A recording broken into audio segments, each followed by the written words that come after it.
Hey, what's up everybody? This is Jason. Welcome to Free For All Friday, a show that I try to do every Friday, which is just live off the cuff based on whatever the heck I feel like talking about when I woke up in the morning.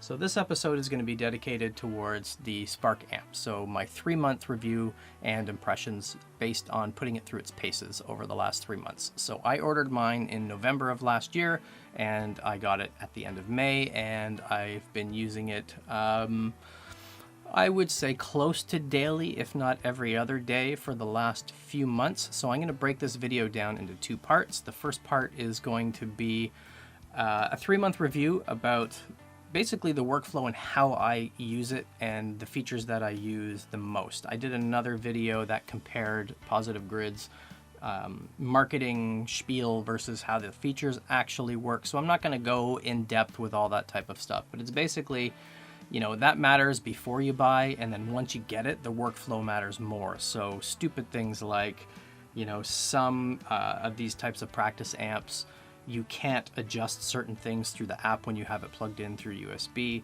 or, you know, maybe Bluetooth is flaky and doesn't work really well, but you don't really know that stuff till you actually have it and you've been using it for a long time. So part 1 will be about that. Part 2 will be showing you a few recordings, because that leads to part 1. Recording is what I actually use it the most for. So I'm going to show some examples of some originals and cover tunes that we've been recording over the last few months by using the Spark as a USB audio interface and also miking the amp as well. So let's get into part 1, which is really the 3-month review. So I mostly use it as an interface and a practice amp. And practice amp is just when I'm sitting here practicing by myself. I'm not using the features inside the app. I'm not using any tabs or any music. It's just sitting around noodling.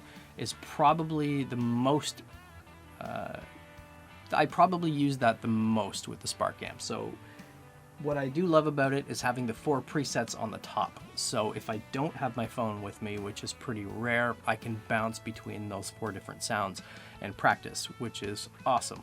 So it's very quick and easy to do. Second thing, learning songs. So a few of the covers I'm going to show you, learning those, I use Ultimate Guitar. So I don't use the auto chords, I don't use the Smart Jam feature. Ultimate Guitar is infinitely better because you can, if you have a pro subscription, which I think is $50-60 a year, something like that, I'll put that up on the screen, and you can actually break down songs, guitar, bass, drums, synth, vocals, everything. It breaks down every instrument. It's basically like looking at a DAW with all of the different instruments in there if you have the pro level, and you can isolate those, you can change the pitch up and down, you can transcribe it, you can speed it up, you can slow it down. So the combination of Ultimate Guitar and the Spark works much better than the other 2 features that are built in with the app. So I never use them. Do they work? Yes. Are they okay and good enough if you need to? Yeah, for sure. But for my workflow, I'm usually down here in the studio all the time, so I always have the computer here, so it's much easier for me just to use Ultimate Guitar and that.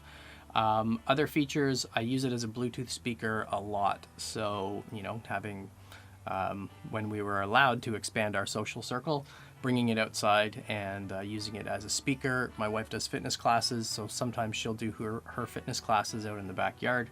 And instead of lugging up her giant PA, she'll bring this thing up there as well. And it's plenty loud enough. So I would say after 3 months, I'd absolutely buy it again, because it was only, I think I paid $229, and it came with a set of PreSonus headphones.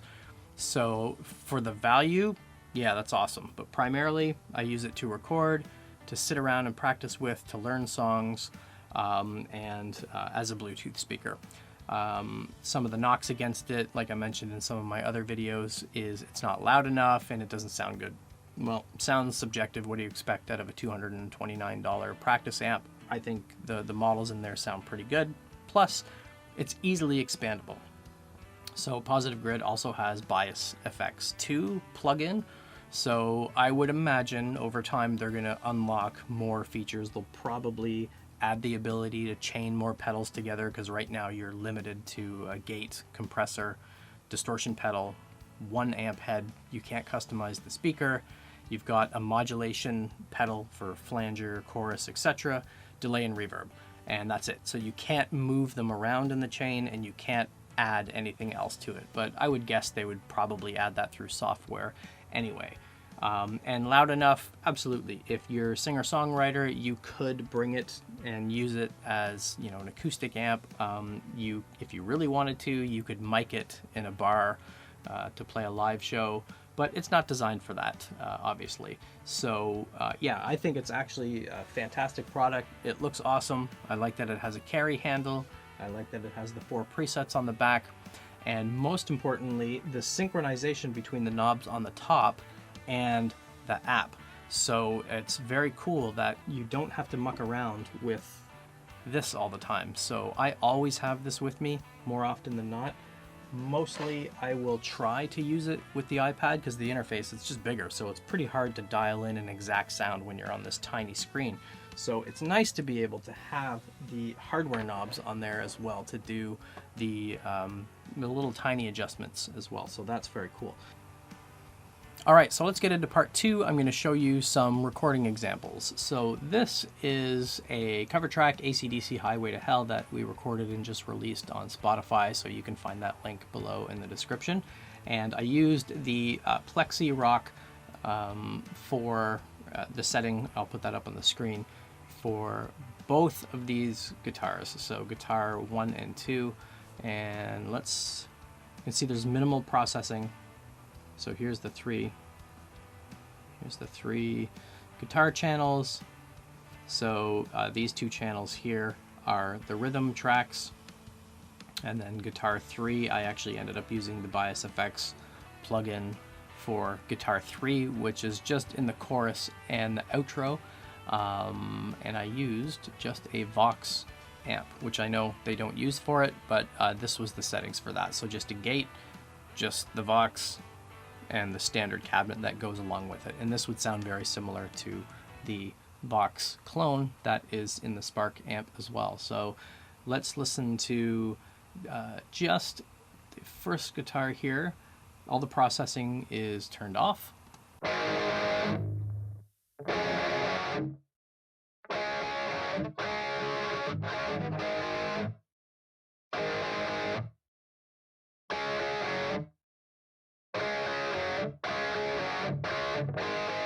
Now let's listen to Malcolm's part, or sorry, Angus's part.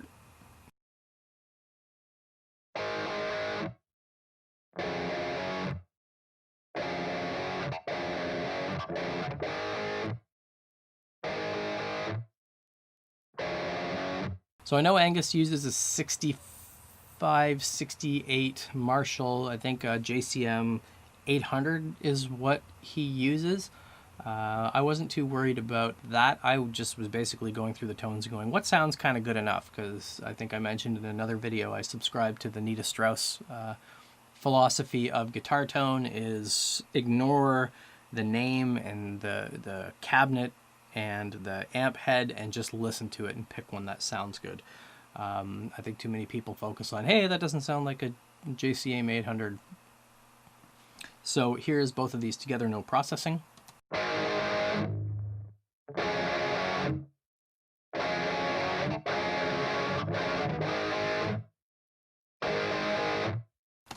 So pretty good sound with no processing at all. I would say the way I recorded these through the USB, and I did use some input processing. So I typically do this with all of my recordings. So I have a bunch of channel strips that are set up to do input processing, and I will route the signal from whatever source through these channels, and then it will actually get recorded on another track. And I basically just do this to save computer processing power. So I use this NLS channel on every track pretty much. And by doing input processing, it basically bakes it into the signal, and then I don't have to run instances of all those plugins. The pro is, yes, it'll save on some processing time, maybe save you a little bit on workflow. The con is it takes a while to set this up because you have to go through first and try to find what kind of setting you like the most. So which of these consoles do you like? Do you have the noise bypassed or on? what instruments are you using it on, what do you have the drive set at. So there's a lot of kind of just playing around with it to get the sound that you sort of like. Once you have it, save it as a preset, and then you're all set, and then you can just process your tracks through here and then record them. And now you can see that these are pretty clean. So if I have these two guitar tracks, really I just have an extra compressor on it, a noise gate, and a teeny bit of EQ, but I'm not even really doing anything in this EQ. I'm really saving it for the summing track that both guitars are coming through. So just for comparison's sake, I'm going to play the third guitar, which comes in the chorus.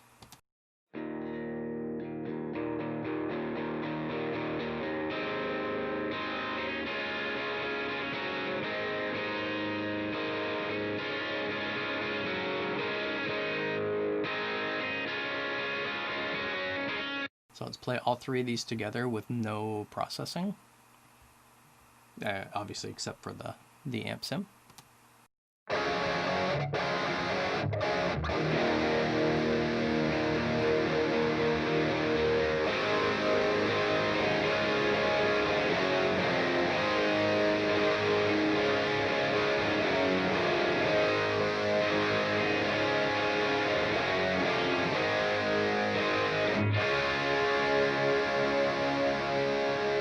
And in the context of the mix.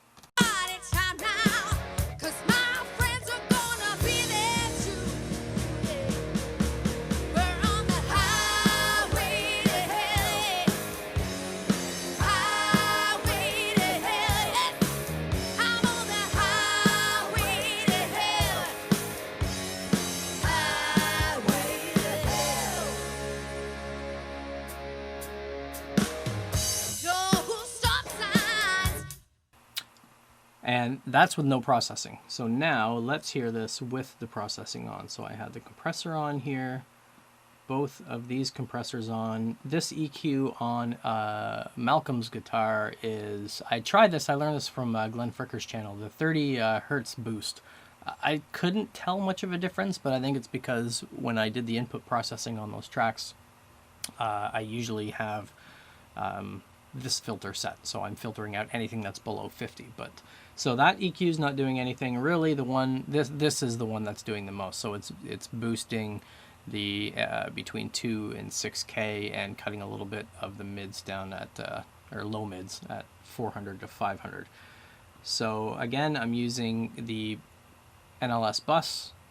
I'm using the soft tube saturation, which is awesome. I've actually just bought a bunch more of the soft tube stuff, and this saturation knob is awesome. Just the little small dimension that it adds from like one simple knob is pretty cool. And then the EQ, and then I have this going out to a simple delay here, guitar delay, or sorry, a reverb. So, and then this is the reverb that I'm using on the guitar bus. So all guitars are getting processed with the exact same stuff. So I'm going to solo just the guitar rhythm parts in the exact same spot with all the processing on.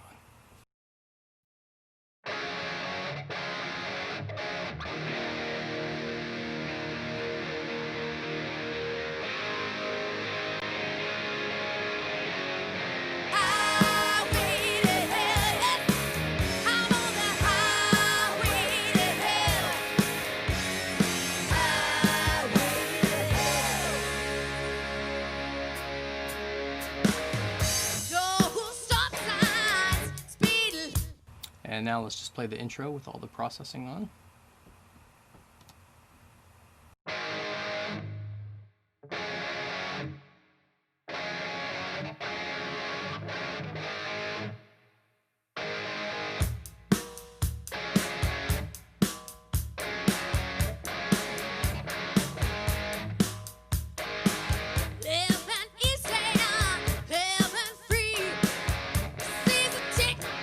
So there you go, recording number one, and to my ears, that sounds pretty damn good. So people who say it's not a serious amp and you can't record with it and it's not pro and it's not a $9,000 whatever, sorry dudes, you're wrong. That sounds awesome, and I think it sounds really, really big.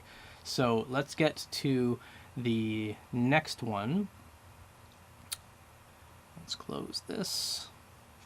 So another cover we're working on is Another Rainy Night by Queensryche, because with Sherry singing it, I think it's going to sound totally awesome. So again, this one I used the Spark amp to record all the guitar parts. The difference with this one is I mic'd the amp and I recorded through USB at the same time just to hear the differences. So let's do the least amount of preamble as possible and get right into this. So clean, so the electric guitars. I actually ended up recording this one twice. So I did the electric guitars just through the audio interface, and then I actually redid it and I mic'd it. So I'm gonna put my settings up on the screen for what I used. I know Michael, I can't remember his last name, the guitar player for Queensryche, uses a Marshall Jubilee on this record. So after I recorded it, I actually went and looked and wanted to see what kind of amp he used. Yeah, that's what he ends up using. So I tried to do that after the fact with the Bias Effects 2. So that plugin actually has an 87 Jubilee, Marshall Jubilee, and I didn't really like it. So there's the settings that I used for the guitar for this. And let's start with first. So the only thing I have running on the individual guitar tracks for this, really nothing. I have channel EQ plugins on them, but they're completely flat. I'm rolling up basically everything. So all of the guitars, guitar 1 mic'd and USB, guitar 2 mic and USB, the lead part at the end, and then the third guitar on there. All those are just rolling up to a summing track, and that's where I'm really doing most of the processing. And that's just a workflow choice. I'm sure there's a different way to get the results that you want, but that's basically what I do. So let's go, and I'm gonna make sure I turn all of these off so we can just hear the raw signal. I've just got these two here. Volume obviously is going to be a little bit different. So why don't I, here we go. Here's them together.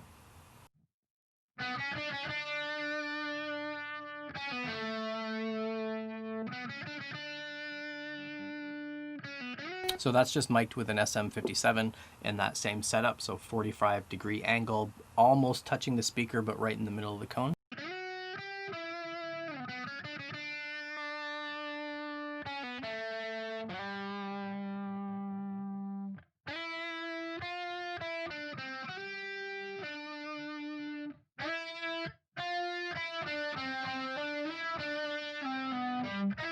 All right, and now let's listen to the second guitar.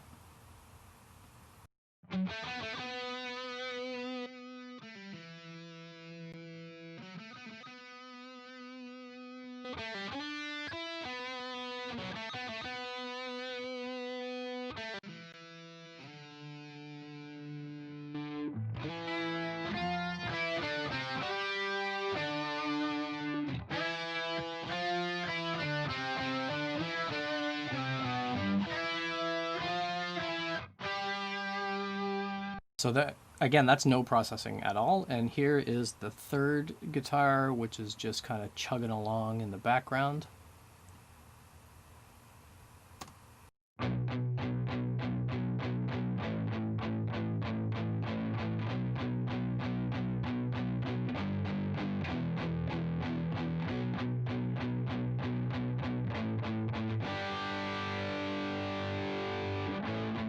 All right, now let's hear all of these together. And I'm going to toggle the processing on and off.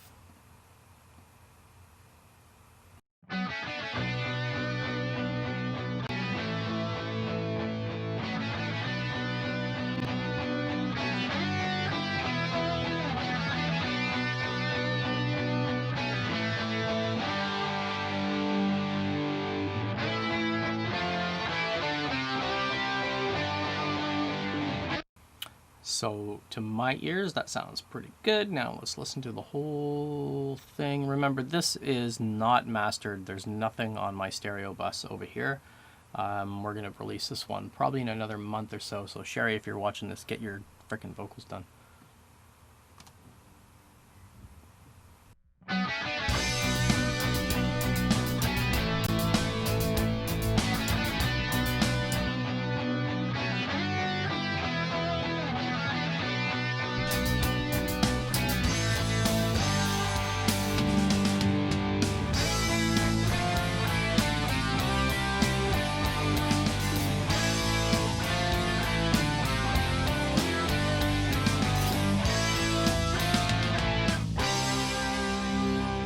Now let's go to the clean guitar.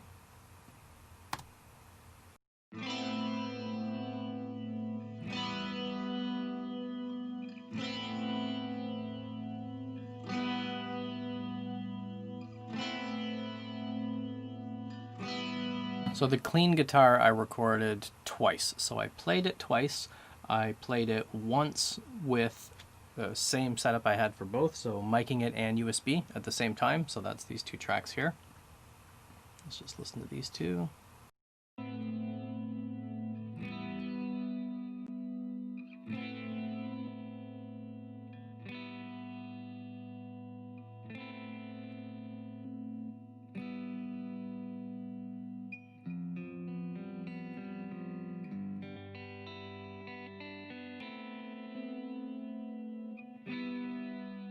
And the third guitar I recorded direct.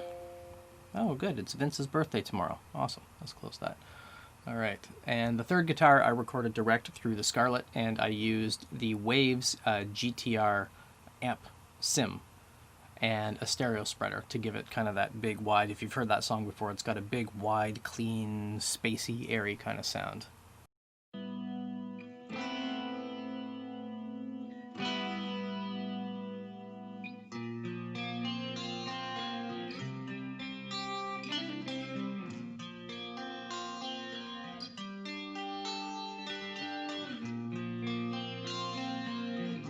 And processing, so I've pretty much used the same saturation knob on pretty much every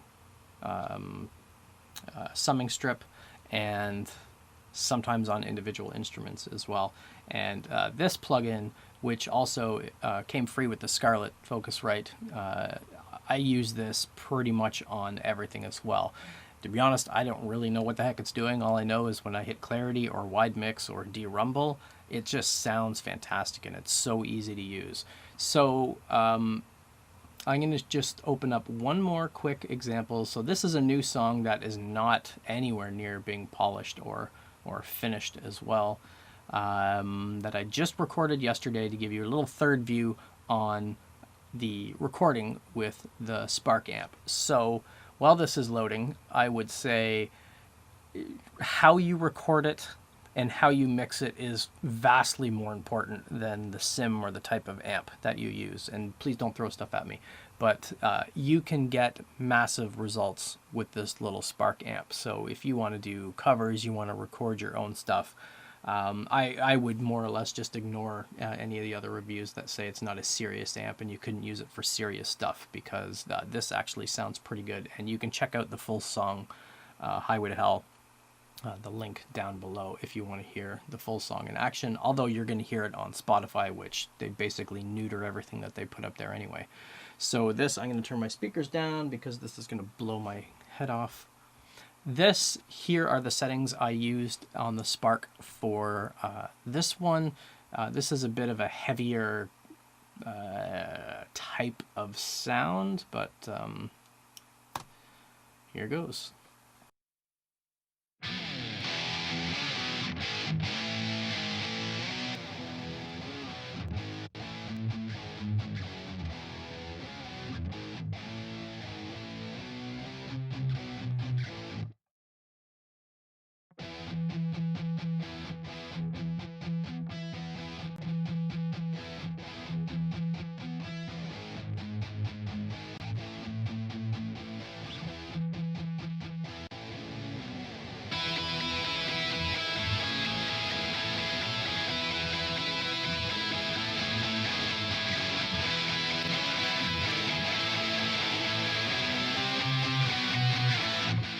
So by itself, yeah, not so great.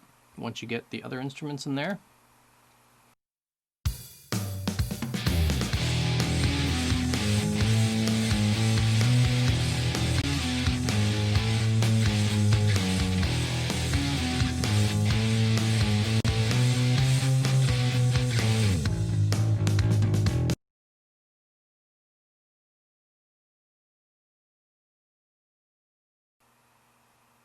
I'll have to adjust my camera, keep stopping my recording, which is a cue that I should probably end the video. So soloing these by themselves.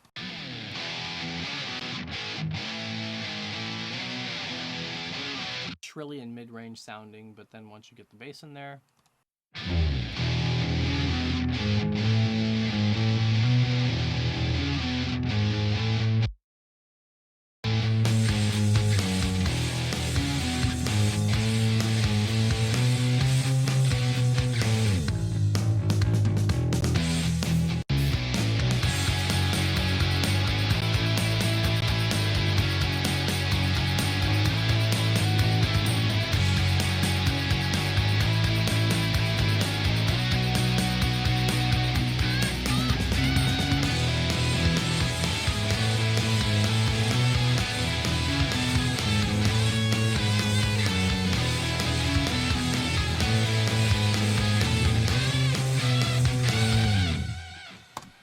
and there you have it. So hope you enjoyed this video. I know this is kind of a long one, so hopefully you hung on to the end, but as always, and you already know this because you would have seen it, I put all the timestamps down there so you don't have to watch any stuff you don't want. So to wrap up, again, all of these types of tests, I absolutely would recommend the Spark amp pretty much to anybody, especially if you want to get into recording, because it's an easy entry if you're a guitar player. There is enough tools out there. If you know, you can use, if you have Logic or you have GarageBand, it's got a drummer built in. There's Easy Drummer. There is I'll have some links in the description because off the top of my head I can't remember them. There's also Real Guitar. So if you want to generate some rhythm tracks, you can use Real Guitar for that. I'm sure there's another thing for bass to play bass. So if you only play guitar, you don't play any other instruments, you can get this Spark, you can plug it in, it'll work with pretty much any audio interface out there, and to my ears, I think it sounds pretty good. So I just finished wrapping up a couple of big projects at work, which is why I haven't uploaded in about a week and a half, maybe even close to 2 weeks, but hopefully I'm going to get back on schedule next week. So leave a comment below if you have any questions about recording with the Spark, and I'll see you on the next video.